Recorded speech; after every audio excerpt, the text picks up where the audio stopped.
Good morning and welcome to First Parish in Milton.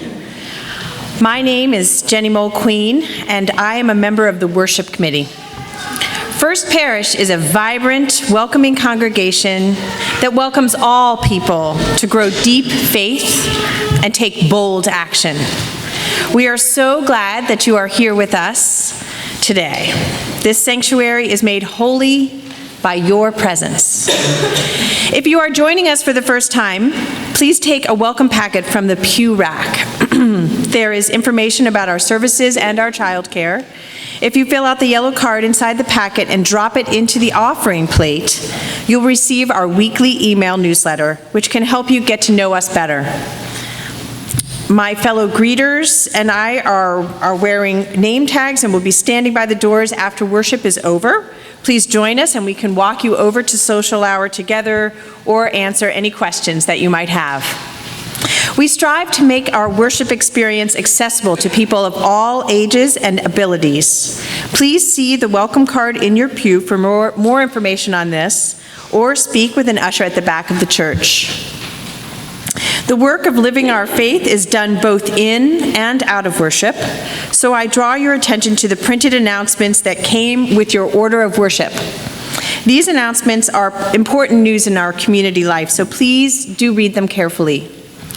We do have an additional announcement with regards to our service commitments. Our vision for our congregation includes meaningful service to the community beyond our walls.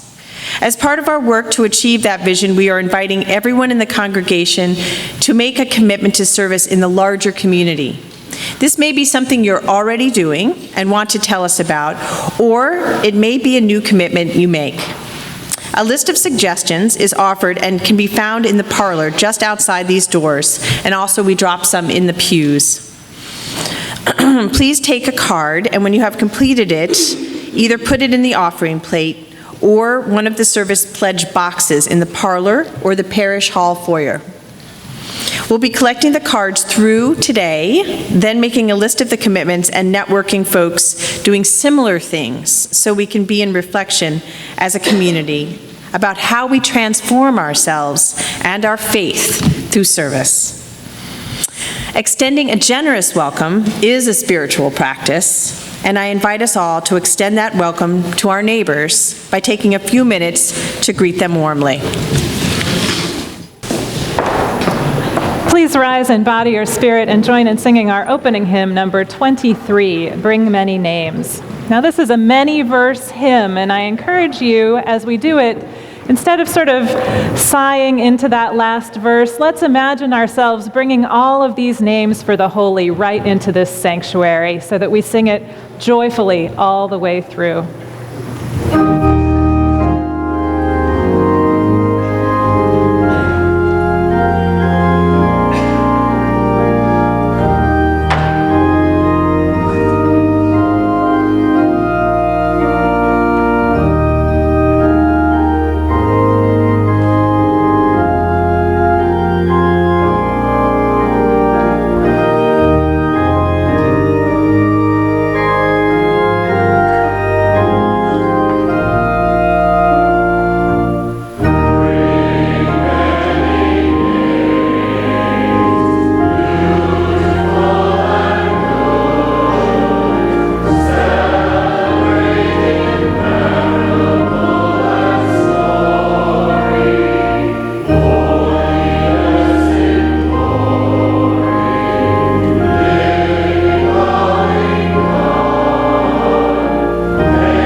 Do I have a volunteer to light the chalice this morning?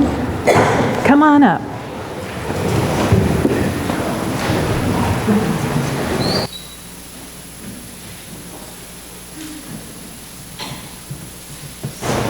Remind me of your name. Anderson.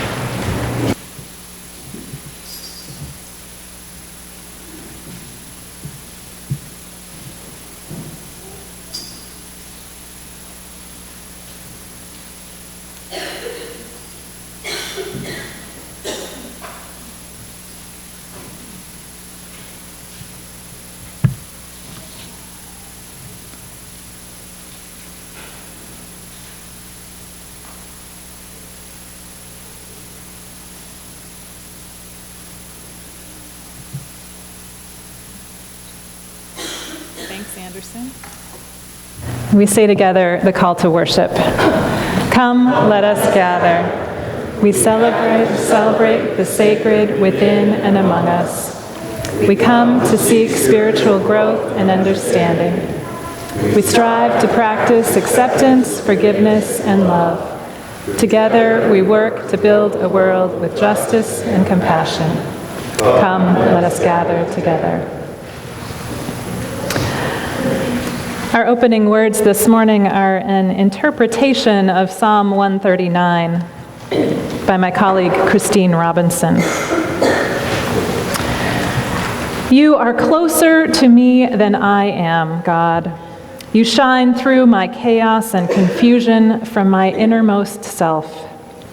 You know my weak points and my hurt places, the habits I resort to and the goals that sustain me. You well up in me. You hold me in the palm of your hand. I can't quite grasp all of this. It's too big. Understanding flits in the corner of my mind and is quickly gone. You're in all of it, from the Big Bang to the outer edge of space and time. You are the seed at my center from my birth to now, to my death and beyond. Deep in every growing bone, every forming love, every struggled thought. There is nowhere that you are not. Search me, try me, purify me, lead me to the way of oneness with you. This morning we celebrate the presence of the Holy in us and with us from the moment of our birth to and through our death and beyond, by marking new life among us and then reflecting on the journey of aging.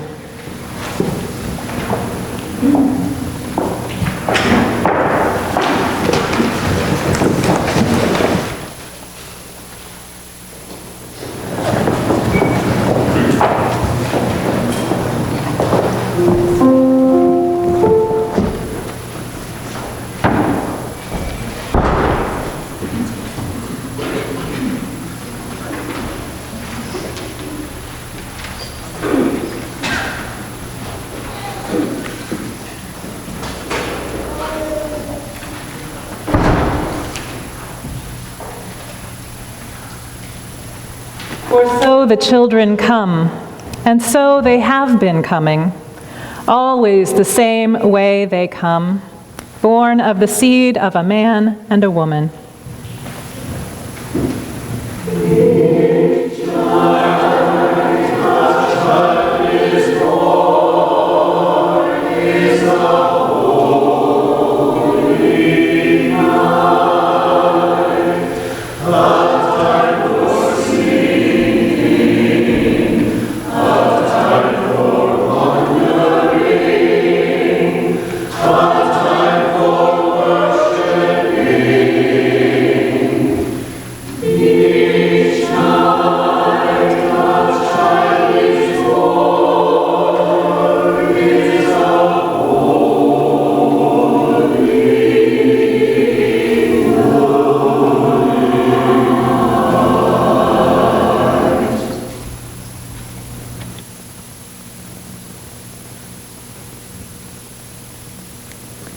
No angels herald their beginnings. No prophets predict their future courses. No wise men see a star to show where to find the babe that will save humankind.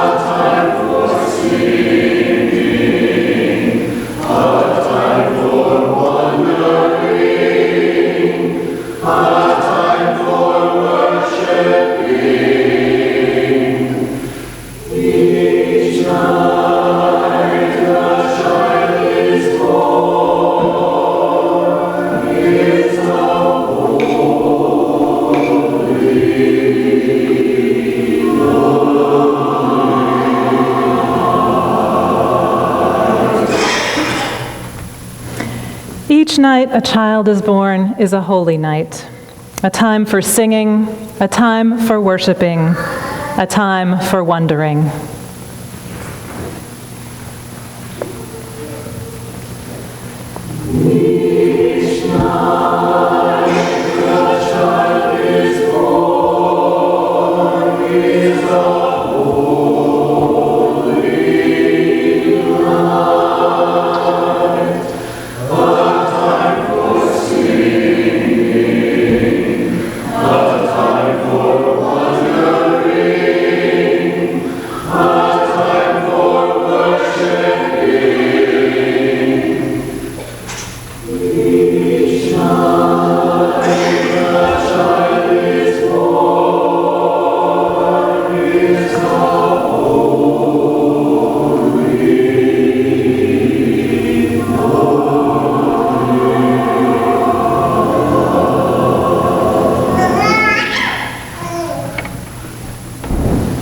Amen.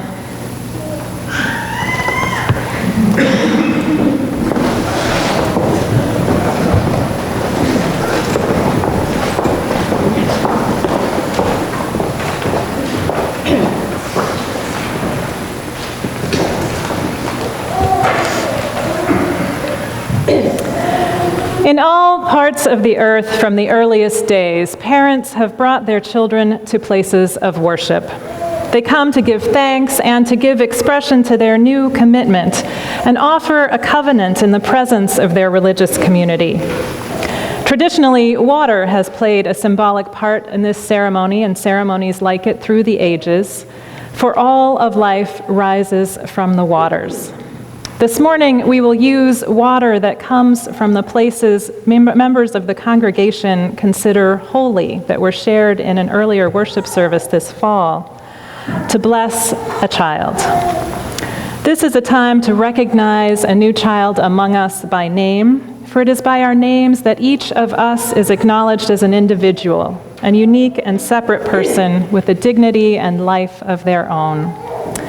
And I should take a moment to say that for newcomers among us, we always welcome the sounds of children in our midst, sounds of new life. We truly do, so please don't stress about that.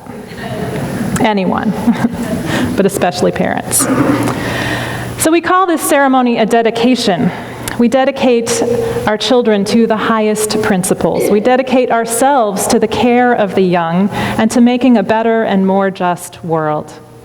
When we dedicate children, we're not seeking to wash away guilt, nor are we attempting to make them part of an elect few. Rather, we promise to nurture the best in them, and by so doing, nurture the best in ourselves. Often, this ceremony is done with infants, and this morning it will be, but we also welcome children who are new to this community who want to be dedicated at any future time. So let me know if you'd like to have your children welcomed, or children if you'd like to be welcomed. So I'd like to invite the Horgan-Dumais family, parents and godparents and grandparents to come forward.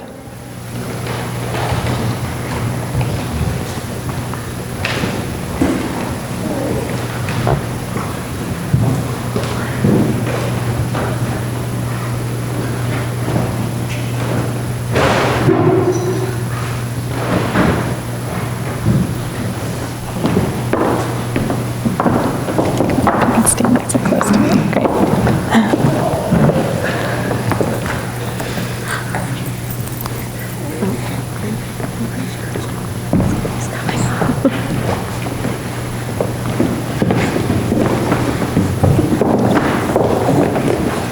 JP is blessed to have not just grandparents, but great-grandparents here, too. Parents, you present your child today before us that you might dedicate yourselves to his future. Do you promise that you will encourage him to take increasing responsibility for himself and the world as he matures? Do you promise to nurture in him a joyous, confident, and searching spirit? Do you promise to provide for him a secure home life, keeping in mind that your home extends beyond the walls of your house to the entire country that we call our own, to the whole earth? Do you promise to share with him your values and perspective and allow him all freedom to discover the wisdom and reverence of his own heart and mind? If so, please say we will. We will. And godparents. There they are. You will have a special relationship with this boy.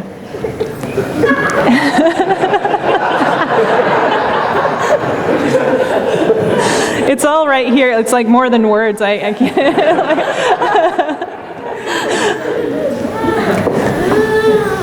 It's the interpretive dance portion of You will have a special relationship with this child. Your task is to be, throughout his life, comforters and adult friends, advisors and parents in reserve, grown-ups who can be trusted to help him through the rough times that are an inevitable part of growing up. Yours is a religious task, if not a doctrinal one. We ask you especially to help teach this child through your example and your words to know that this world is his home, that it is holy, and that his life is a special gift to him and all who love him.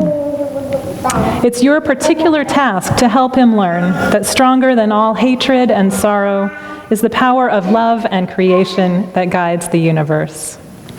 Teach him to know the sanctity of life, the holiness of integrity, the virtue of charity, the challenge of faith.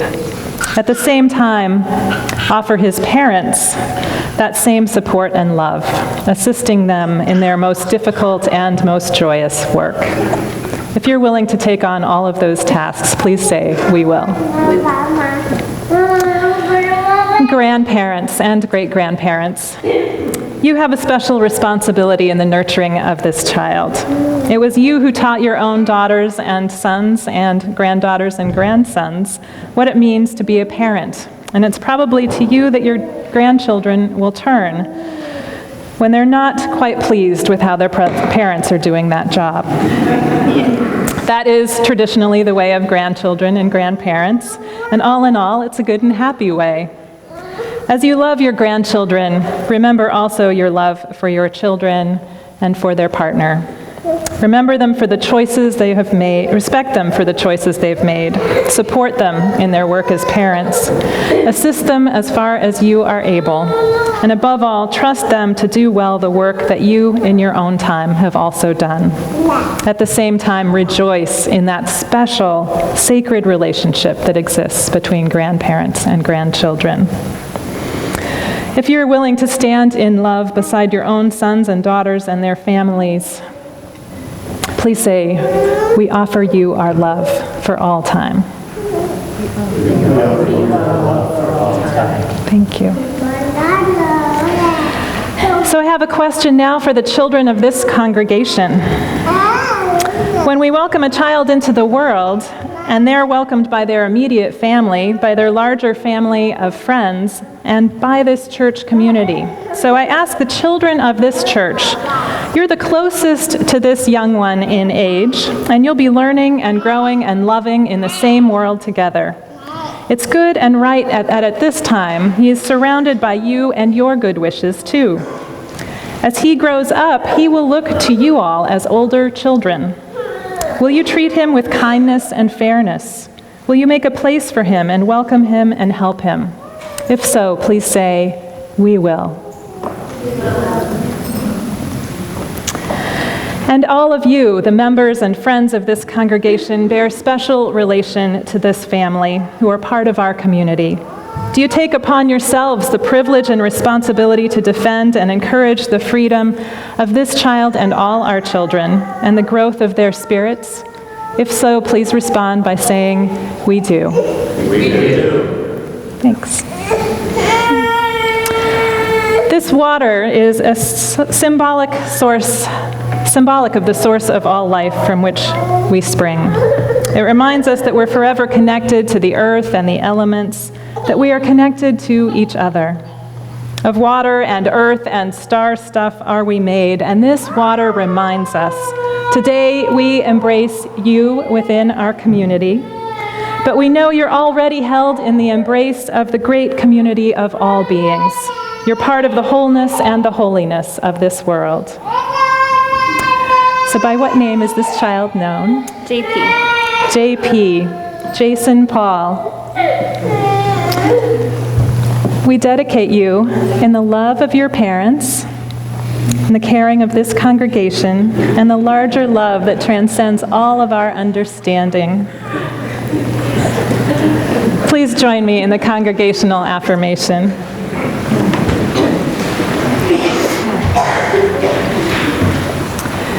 It is our faith that each child is one more Redeemer, and we acknowledge the divine spark within each child. We hereby commit ourselves to this child, to his nurture and growth. We will love and cherish him always, in times of struggle as well as gladness. Together, we will be guardians of each young life. Together, may we build a community in which they will grow, surrounded by beauty, embraced by love, cradled in the arms of peace. We welcome JP to the circle of our community and invite the Dumais family to give him a walk around the sanctuary to be welcomed by the congregation. Welcome.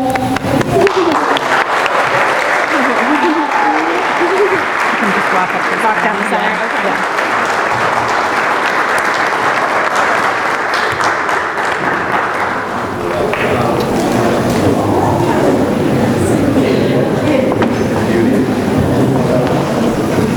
Yeah.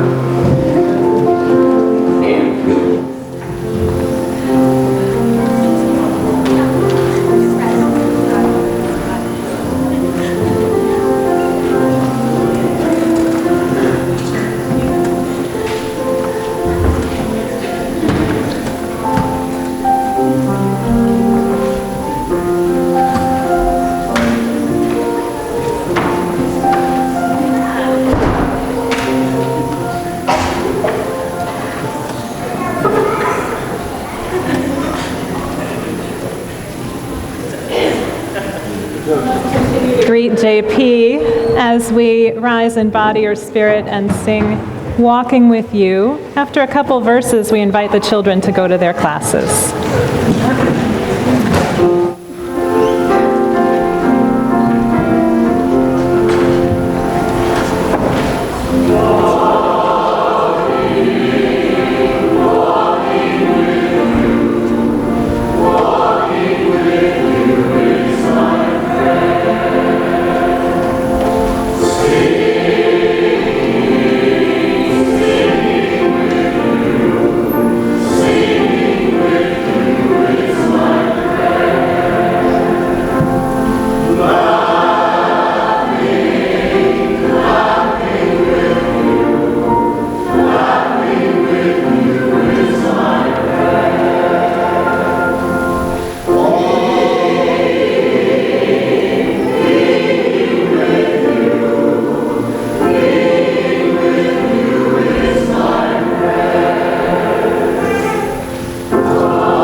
Now I become myself. It's taken time, many years and places. I have been dissolved and shaken, worn other people's faces, run madly as if time were there, terribly old, crying a warning, hurry, you will be dead before, what? Before you reach the morning? Or the end of the poem is clear? Or love safe in the walled city?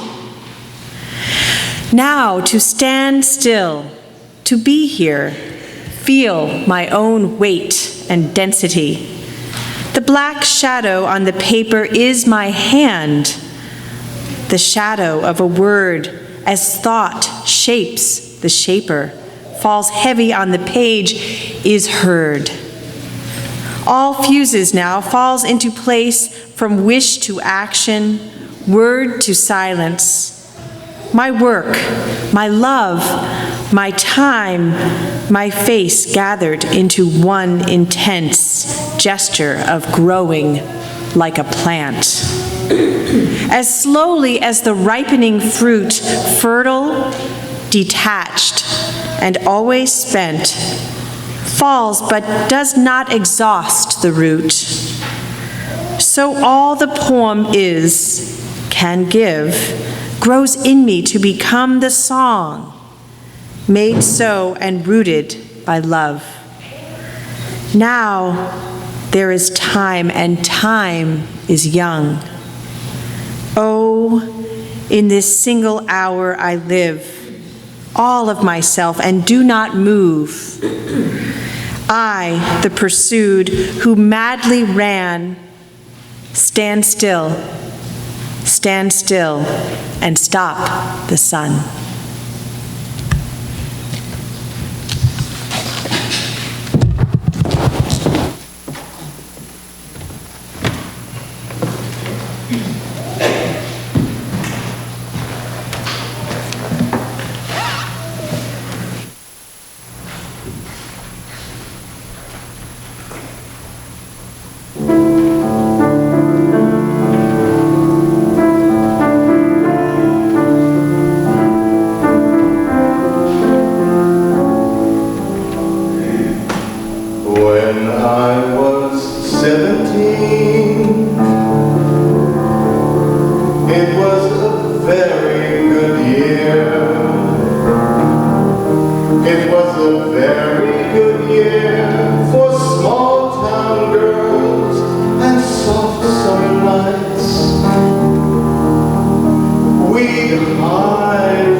vintage wine from a fine cave. From the brim to the dregs, and it poured sweet and clear. It was a very good year. It was a mess of good years.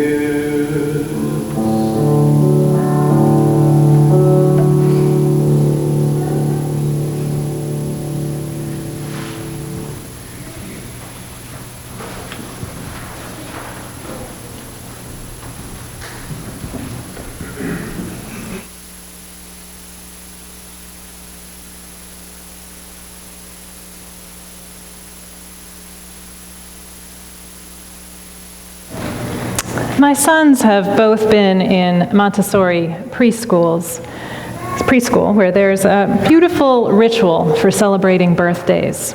The class gathers around in a circle, and a candle is lit in the middle of the circle to represent the sun.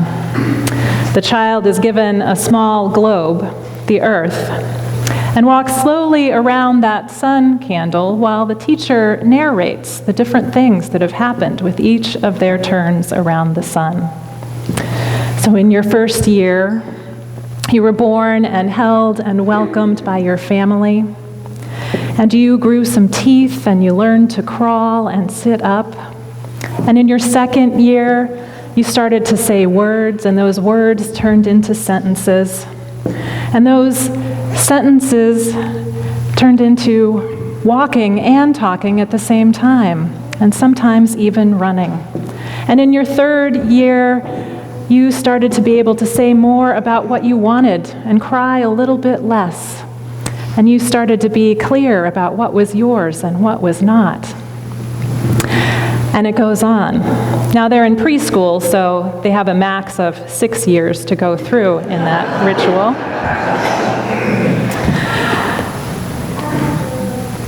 But I'm moved to tears every time I witness that ritual, not just because I'm watching my child and remembering all of those milestones, that would certainly be enough, but because we also do very literally mark those years as a time that we circle around the sun, that we're part of this infinite universe that has its own rhythms and cycles, and we are here just this infinitesimally small part of them. And so very much happens in this small speck we do inhabit. So much that's universal, and so much that's there's so much that happens with each of those numbers we add to our age, each of those very good years. Something sacred works deep down in every growing bone, every forming love, every struggled thought. In those early years, of course, there are so many physical and developmental milestones, so many ways that our smallest victories are marked. There are those years, and in retrospect, so few of them, when birthdays are socially seen as something to be proud of. I couldn't wait to turn each year older growing up. Learning to drive, being able to vote, being able to drink, all of those markers of having arrived at adulthood and independence are too soon eclipsed by the dire despair at being old. I was surprised when my first friend who turned 25 told me of her despair. My own delight at aging actually hasn't yet waned, but I know I'm in the minority here. And many more people identify with sentiments like that of Douglas Coupland in his novel, The Gum Thief. A few years ago, he writes, it dawned on me that everybody past a certain age pretty much constantly dreams of being able to escape from their lives. They don't want to be who they are anymore. They want out. This list includes Thurston Howell III, Anne Margaret, the cast members of Rent, Václav Havel, space shuttle astronauts, Snuffleupagus. It's universal. And it's no wonder, really. The social messages we get about aging are almost entirely focused on the ways our physical bodies change and are perceived to fail us. Our hair turns gray or white or disappears eventually. We need glasses and one day bifocals. We have to work harder to stay in shape and keep from gaining too much weight. Our bones break, our muscles sprain and ache more easily. We start to creak and soon need replacements for body parts that have been too well used. There's a great market in helping us to minimize or hide all of these things. The number of anti-aging creams and potions in your local drugstore alone are an industry.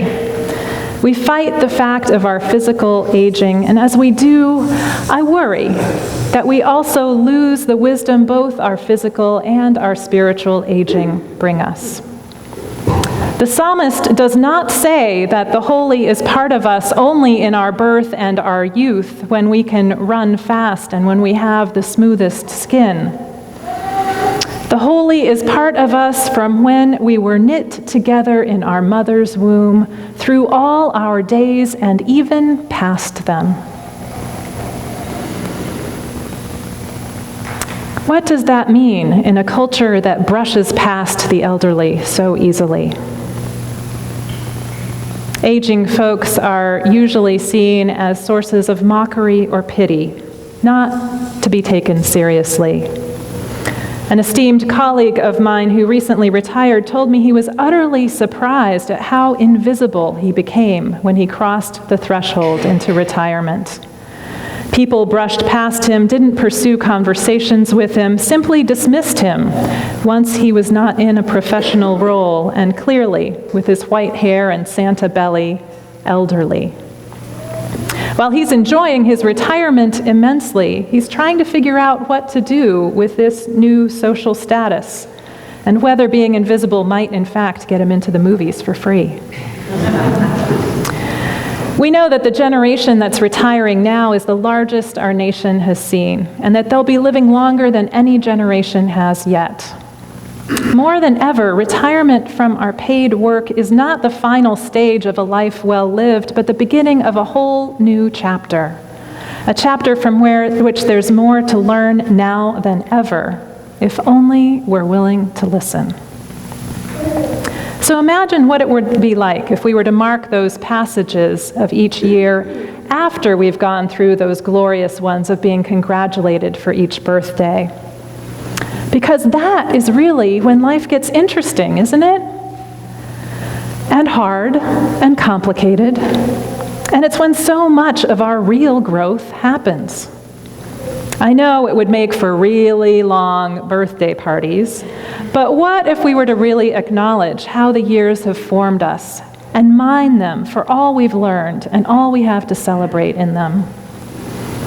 How about that journey around the sun that includes the first time your heart was broken, and how you relied on friends you didn't know were so close or so caring before you had to weep in their arms?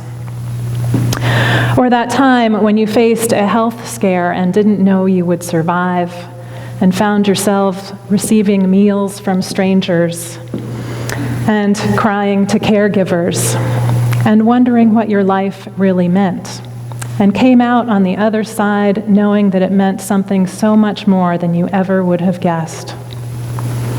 And what about that year that you were with a loved one who was struggling, and you realized the depth of your love for them in a new way, and bonded that relationship in ever more deeper circles? All of these things that form us are so important and so very unspoken in our adulthood, except in these small circles that have witnessed them with us. We need all of that to be part of us. The wisdom of age is all that we have held. It is in all of the sorrows that we have borne, and it's in every moment of great gladness we have known.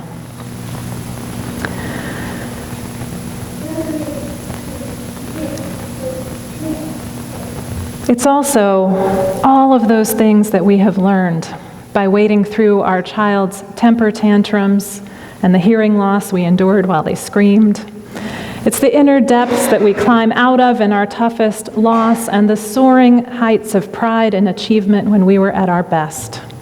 It's the strength that we got in our ordinary day-to-day lives with our loved ones, the satisfaction and comfort of rhythm and routine. Rabbi Zalman Schachter Shlomi suggests that the opportunities of later life are perhaps the most exciting anyone has to experience. In his book, From Aging to Saging, he writes, "Every life matters immensely. Every well-lived and completed life helps in healing the world. Elders are the jewels of humanity that have been mined from the earth, cut in the rough, then buffed and polished by the stonecutter's art into precious gems we recognize for their enduring value and beauty." The rabbi recognized that aging is the process of coming to terms with the end of life, and faced with that imminent possibility, we have to contend with our past. Some of us would prefer not to look back on the tough stuff of life, but blocking it out with only the inevitability of death on the other side isn't such an appealing option, is it?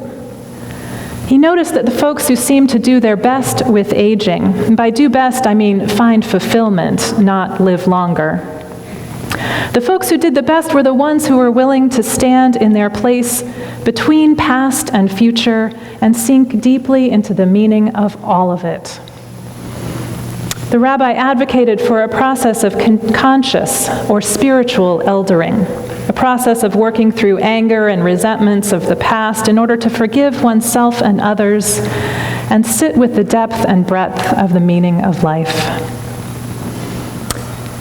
And here is the most important thing he said, I think, for us, that intergenerational relationship is the key to that process. Being able to hold your own place in the flow of wisdom, the flow of life through this earthly plane. One of the things, he writes, that I ask people who are getting older is, are you saved? Many of them haven't done any mentoring or journal writing, so when the plug gets pulled, all of that memory in biological RAM is gone. So we need to upload it. Spiritual eldering, he says, carries with it special opportunities. It means acting as a guide, a mentor, an agent of healing and reconciliation on behalf of the planet, nation, tribe, clan, and family. We become wisdom keepers.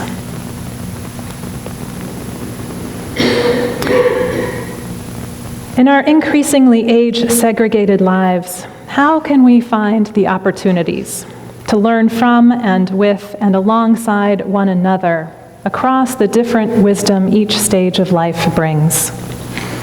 The rabbi was being humorous in asking people if they're saved, but the truth of it is powerful. Might we not save not just our elders, but ourselves, if we really sit at the feet of their wisdom and stories and shape ourselves and our lives according to their example? What would it mean to take that little extra time to engage in the meaning-making conversations, to pause and reflect with those who are younger, to take seriously that we are all mentored and mentoring in this task of making meaning of our lives, of seeing and knowing holy wisdom in each other's stories? We have 5 generations under this roof each week when we gather on Sunday morning. 5 generations. When else in your week do you have that opportunity? What an unbelievable chance we have right here to grow in spirit, to live our belief in the spark of the divine in each and all, the power of our lives to be infused with, informed by holy wisdom from birth through death and maybe beyond. The psalmist reminds us that the holy is in us from that moment of the seed of our birth, that nothing that we do is beyond the grasp of the sacred. I pray that we might find ever more ways to honor the beauty and wisdom of time and all it has wrought and brought to the sages among us, to enjoy every precious moment with the gems we have, no matter how old we are. Amen.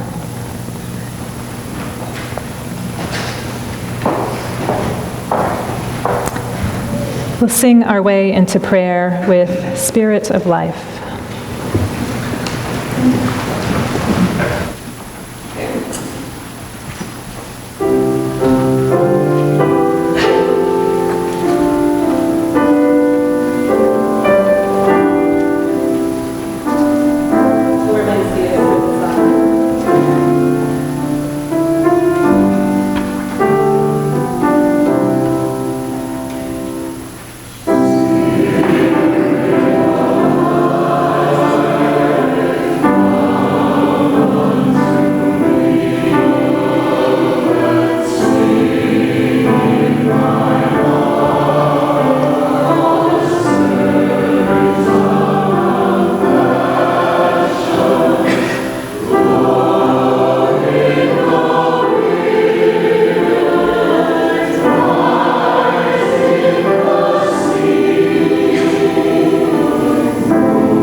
Let us pray.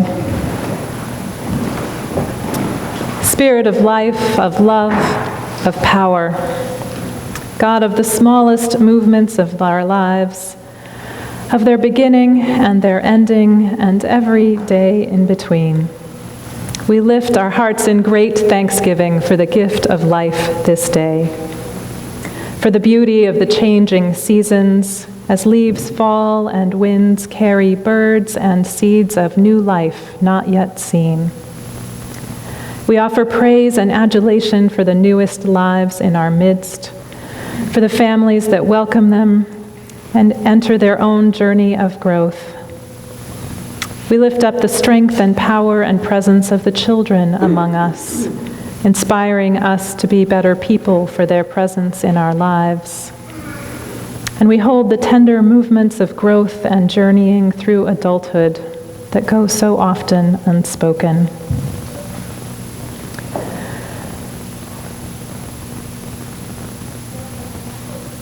May we learn to listen well to each and every stage of life, to honor the stories each of us has to tell in each step of the journey. May we mentor each other. May we sit at each other's feet to catch the drops of holy wisdom that come from lives lived to their fullest. The prayers of our people this morning, the stories of our need for holy connection, we share now as we lift up a prayer of thanks for the life of Kathy Kane, a Divinity School classmate of mine who died last week. With Jenny, we lift up the joy that her mother was well enough to join them for a family weekend in Wellfleet. And with the turning of the seasons, we hold in our hearts silent prayers that we lift up together in these few moments.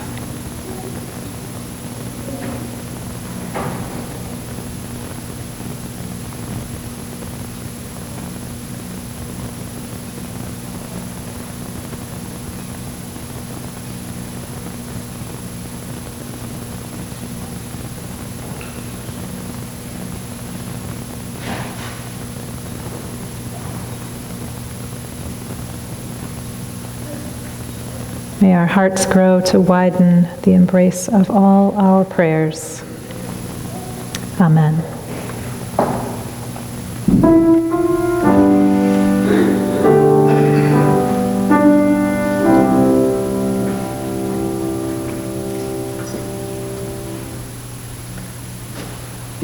We have learned this week that we can't always count on the systems of these last few weeks. We can't always count on the systems of government to be there to take care of us.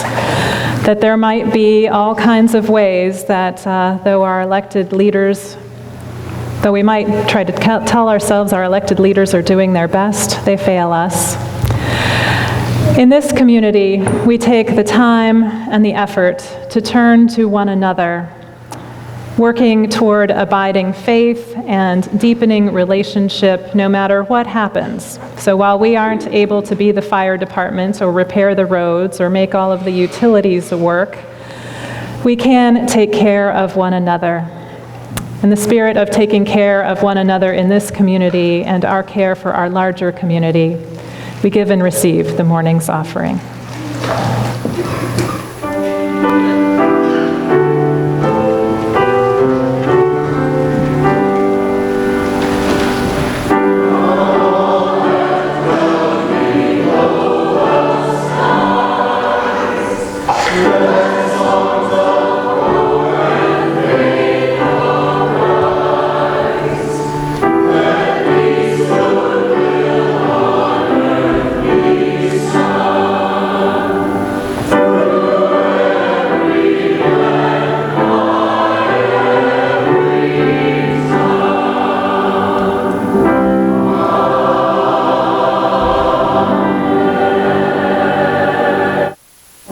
Please join me in the unison dedication.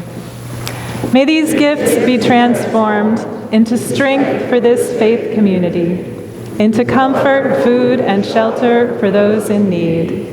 And may we be transformed by generosity. Please join in singing our closing hymn, number 16, "'Tis a Gift to be Simple." We'll sing it twice through, because it is simple.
Some words from Anne Lamott.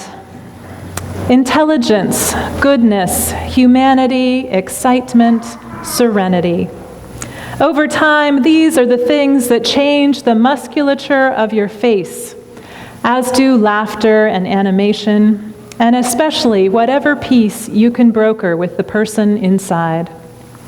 It's furrow, pinch, and judgment that make us look older. Our mothers were right. They said that if you made certain faces, they would stick, and they do. But our mothers forgot that faces of kindness and integrity stick as well. Let us go forth with faces of kindness and integrity to greet the world. Let us return with the well-worn lines of each passing week and greet each other with the stories that have formed them. Let us celebrate the wisdom of age as early and often as we do the splendor of youth. Let us go at peace with all we are and all that is to be. Amen.